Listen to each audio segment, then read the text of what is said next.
you've spent a lot of time with Freddie Gruber too, in your time in your career, and Oh yeah, did that influence it?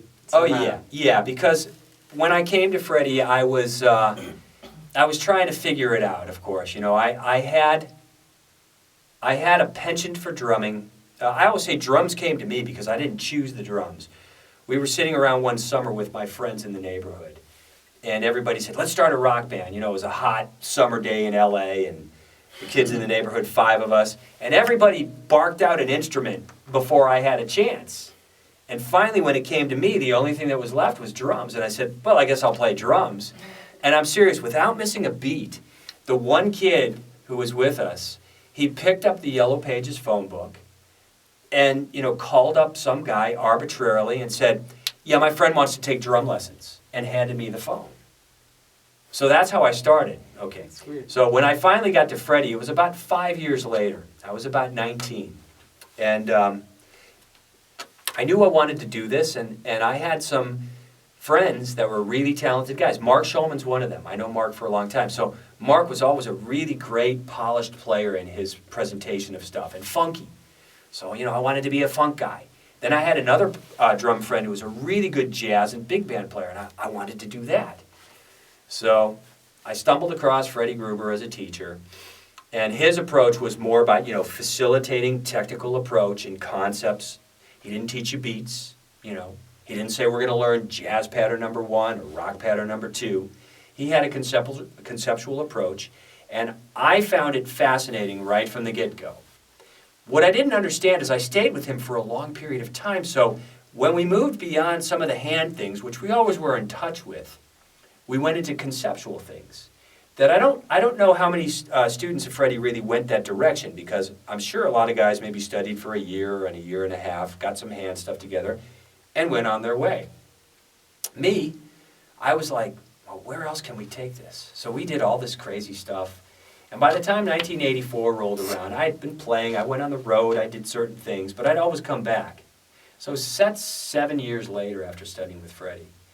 And then around 1987, I kept in touch with him that other 2 years or 3 years, but 1987 when Buddy Rich passed, I felt this responsibility because Freddie was really depressed about that. Yeah. They were close. So I started hanging around his house, and I would, if he went out of town, I'd house sit for him.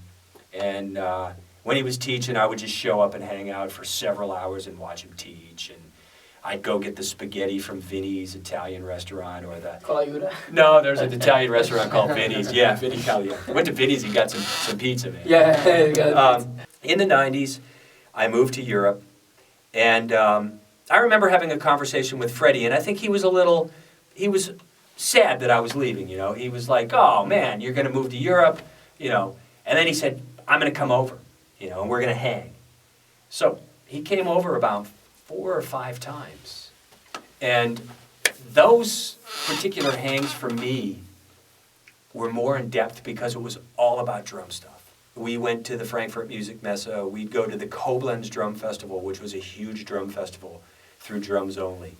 And man, some of the guys on the bill were Steve Gadd, Simon Phillips, Greg Bissonette, Virgil Donati, Dennis Chambers, Trilok Gertu. Tell me when you're bored and you want me to stop. I mean, it was ridiculous. Yeah. And that was three festivals or so.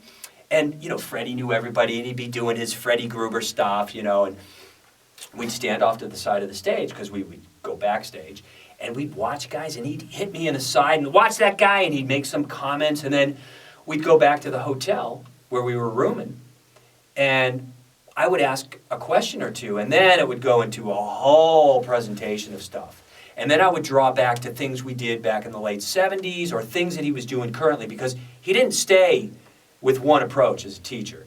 He moved beyond that and went to different places.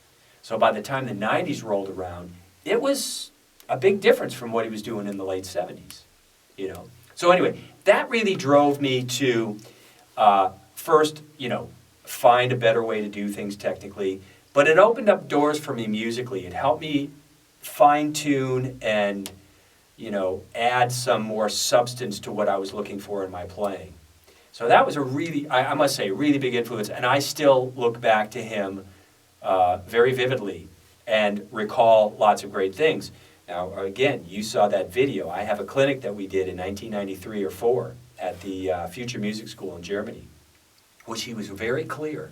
Normally he was talking in tongues, you know, and most people would go like, well, I don't know what this guy's talking about. He must know something, but I don't understand anything. Yeah. He was pretty clear, and I know that I probably kicked him in the butt about that because he was talking to guys from Germany, you know, because it was in Germany. And, you know, they don't speak English, so they don't understand the irony or the, you know, the sarcasm that Freddie may have or the, you know, sense of humor he was trying to put across. You know, it doesn't sometimes translate. So I told him, I said, Freddie, you can't do that, man. It's not going to work. So he really was clear on this. I mean, I just watched it with you and Tony Arco, and man, it was great. So those things really propelled me to fine-tune the playing, but more importantly, travel the avenue of education to teach, because I really feel a strong torch to pass on to younger players. Because now, you know, some of the great players have passed on that started on this instrument, you know, or started the whole thing. And some of the great teachers like Jimmy Chapin, no longer around. Joe Morello, no longer around. Freddie Gruber, you know. And we can find these things in your DVD and your book. Yeah, well, the book is going to be a little bit different. The book is more about odd time things that Freddie and I discussed a little bit, but my embellishments on things. Right. The The hand things are, and you know, it's not like I'm doing what he did. I'm taking the conceptual things, and from it's been now about 30 years since I've been teaching, so all the experiences I've had as a player and as a teacher, and knowing how to tap into what guys need, you know, what kind of physical change does somebody need, you know. You know, so the DVD I'm looking to have out this year, 2012, and the book, separate topics, odd time stuff, same time. I'd like to do both. The book was an inspired idea, and at some point my idea was, I'm just going to write it just to, you know, because for me. And then I thought, well, I showed it to a few people, some of my students and a couple of guys that I have great respect for, to have them look at the literature. And everybody said, wow, man, it's great. So, you know, I'm going to put it out, and hopefully people will be able to tap into what it is I'm speaking about and, you know, better their playing by that. I'll probably put an audio CD so that you can hear some examples. You know, because sometimes when you look at a book, it's challenging to get yourself into the book. At least if you use your ear sometimes, and learning processes like that. Some people are visual, and some people are audio, you know, with the ear. Yeah. And so you got to kind of tap into both areas so everybody can benefit. Awesome. Thank you very much, Bruce. Thanks a lot for participating Thank you, James. and sharing your Thank you, great Alessandro. knowledge with us. Thank you, man. Appreciate it. The drum brother. Bruce.